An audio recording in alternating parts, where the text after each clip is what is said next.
What's up, everyone? Today we are taking a look at the impeachment process for the president. For whatever reason, a lot of people have been asking me about impeachment, so I'm going to try to break it down for you very quickly. Important to keep in mind, we have had 45 presidents as of 2017, and only 2 U.S. presidents have been successfully impeached. It's Andrew Johnson and Bill Clinton, and we'll talk a little bit more about what happened in just a moment.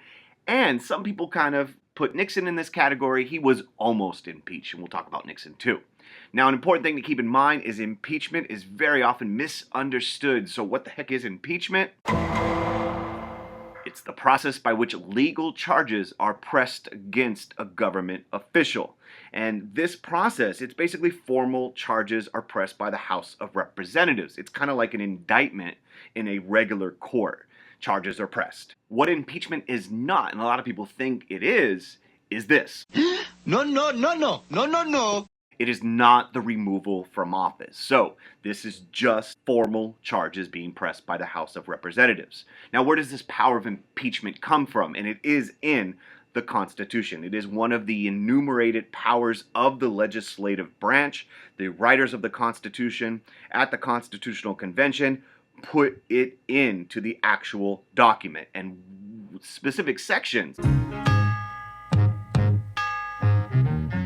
deal with impeachment. Article 1, Section 2 says the House of Reps has the sole power of impeachment, and Article 2, Section 3 says the Senate shall have the sole power to try all impeachments, and no person shall be convicted without the concurrence of 2/3 of the members present.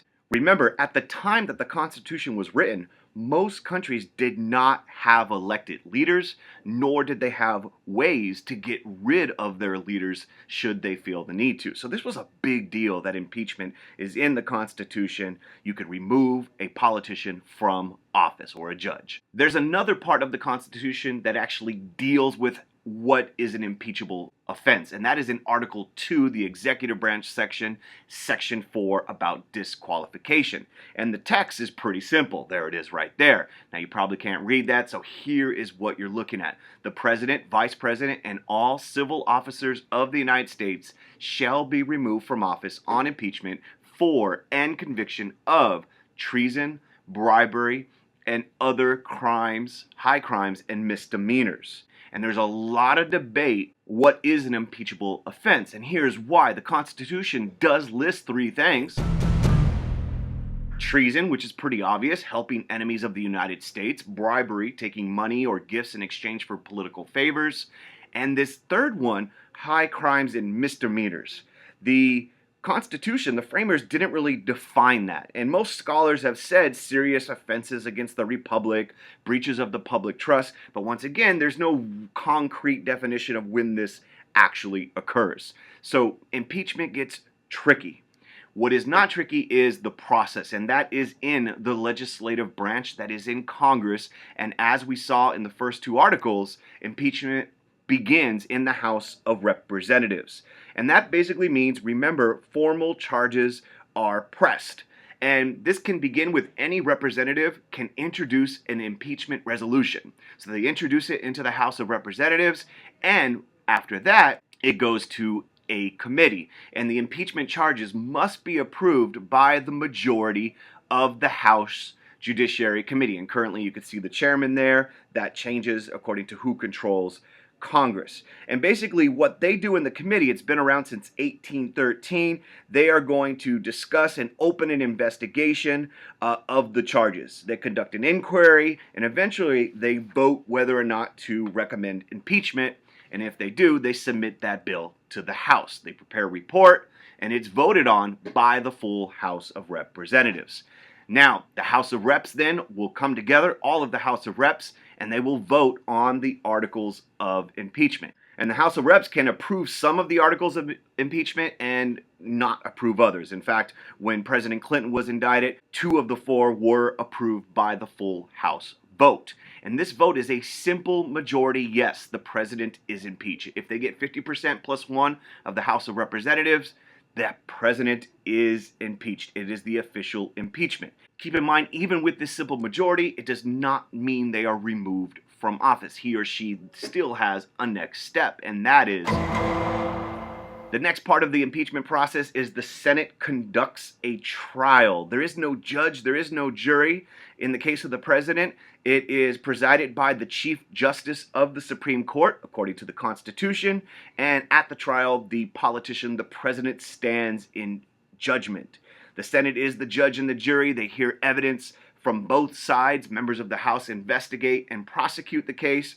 And once again, the senators are the jurors. Now, how do they actually remove someone from the office? Well,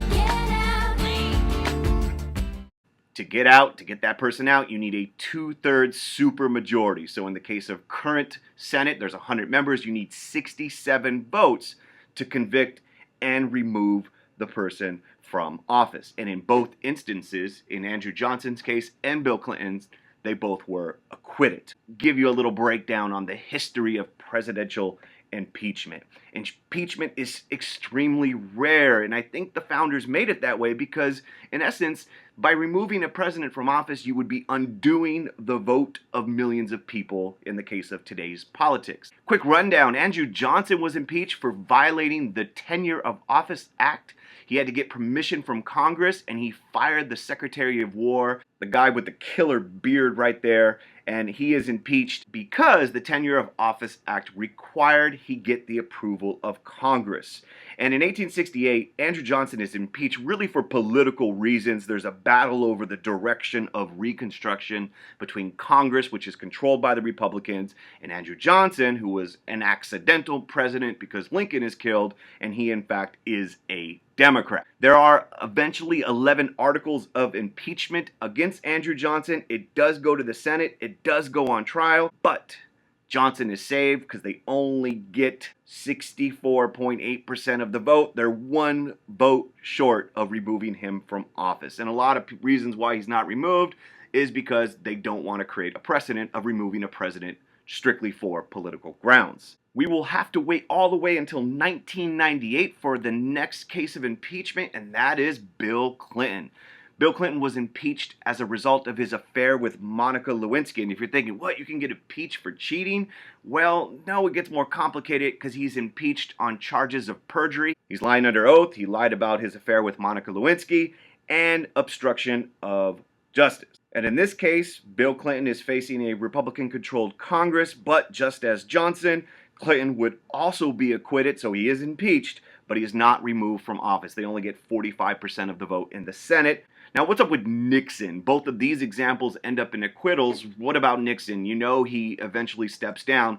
Well, Richard Nixon's involvement in the Watergate scandal in the 1970s really kind of brings about this near impeachment moment. And Nixon was trying to cover up the Watergate break-in of the Democratic headquarters. He was involved in the cover-up, and one of the things he does, amongst many others, is he fires the investigator of the Watergate investigation, Archibald Cox. And this clearly is seen as an obstruction of justice, along with other things that Nixon got himself involved in.